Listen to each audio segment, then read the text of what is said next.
আসসালামু আলাইকুম তানভীর ভাইয়া। ভাই আপনি কেমন আছেন?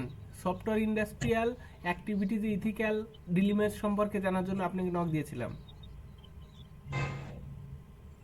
জি ভাই, আমি ভালো আছি। আমি দেখেছি তোমার বিষয়টা, বলো কি জানতে চাও। ভাইয়া প্রথমে আপনি আপনার পরিচয়টা প্লিজ একটু বলেন। ওকে, ঠিক আছে। আমি তানভীর রহমান। আমি 2019 সালে ড্যাফোডিল ইন্টারন্যাশনাল ইউনিভার্সিটির সিএসসি ডিপার্টমেন্ট থেকে গ্র্যাজুয়েশন কমপ্লিট করেছি। আমি গত 4 বছর যাবত রিলো IT and software limited senior software engineering হিসেবে চাকরিরত আছি।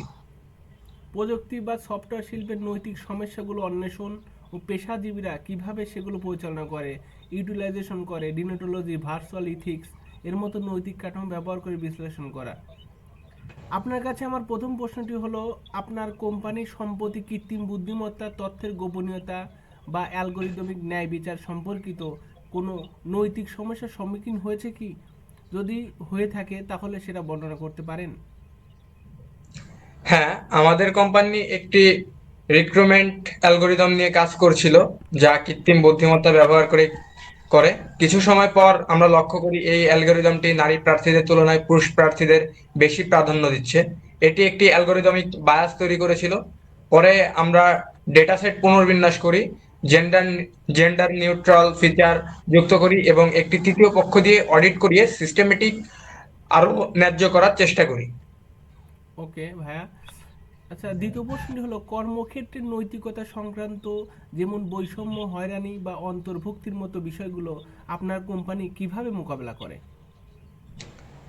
আমাদের কোম্পানিতে একটি শক্তিশালী এইচআর নীতিমালা রয়েছে। বৈষম্য বা হয়রানির অভিযোগের জন্য গোপনীয় রিপোর্টিং সিস্টেম আছে। প্রতিটি কর্মীকে বছরে একবার একটি ম্যান্ডেটরি ইথিক্স ও ইকুইটি ট্রেনিং দিতে হয়। এছাড়াও ডাইভার্সিটি অ্যান্ড ইনক্লুশন টিম কাজ করে যাতে সবাই নিজেকে সম্মানিত এবং অন্তর্ভুক্ত মনে করে।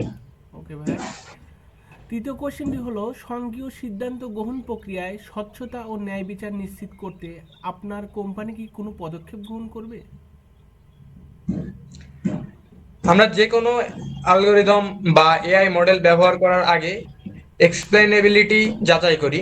এর মানে আমরা নিশ্চিত হই যে সিস্টেমটিকে কেন একটি নির্দিষ্ট সিদ্ধান্ত নিচ্ছে তা ব্যবহারকারী বুঝতে পারছে। আমরা বইয়ের অডিট টুল ব্যবহার করি এবং সেনসিটিভ ডিসিশন, যেমন লোন অ্যাপ্রুভাল বা হায়ারিং ক্ষেত্রে মানুষ চূড়ান্ত রিভিউ রাখি। কোনো নৈতিক সমস্যা সৃষ্টি হলে সিদ্ধান্ত গ্রহণের জন্য দল বা নেতৃত্ব কোন প্রক্রিয়ায় বা নৈতিক কাঠামো যেমন উপযোগ বা সাধারণত আমাদের সিদ্ধান্ত প্রক্রিয়ায় ইউটিলাইজেশন গুরুত্বপূর্ণ ভূমিকা রাখে। অর্থাৎ যে সিদ্ধান্তটা সবচেয়ে বেশি মানুষের উপকার আসবে সেটিই নেওয়া হয়।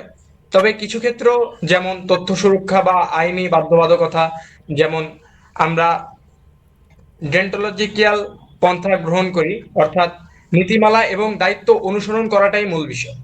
ওকে ভাই, সামাজিক যোগাযোগ মাধ্যম বা জনমতের প্রক্রিয়া কি কখনো কোনো নৈতিক সমস্যা মোকাবেলায় আপনার কোম্পানির দৃষ্টিভঙ্গিকে প্রভাবিত করেছে? যদি করে থাকে তাহলে কিভাবে করেছে? অবশ্যই। একবার আমাদের একটি অ্যাপে ডেটা পারমিশন সংক্রান্ত একটি বিষয় নিয়ে সোশ্যাল মিডিয়ায় সমালোচনা শুরু হয়। অনেক ইউজার মনে করেছিলেন অ্যাপটি অপ্রয়োজনীয় পারমিশন চাইছে। এই সমালোচনার পর আমরা দ্রুত আপডেট দিয়ে শুধু প্রয়োজনীয় পারমিশন রাখি এবং ইউজারদের জন্য একটি প্রাইভেসি এক্সপ্লেইন পেজ চালু করি, যাতে তারা বুঝতে পারেন আমরা কি তথ্য নিচ্ছি এবং কেন। ও ভাইয়া, আপনার সাথে কথা বলে খুবই ভালো লাগলো ভাইয়া।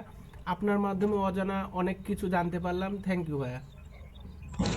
ওকে, ওয়েলকাম। ঠিক আছে। ওকে ভাইয়া।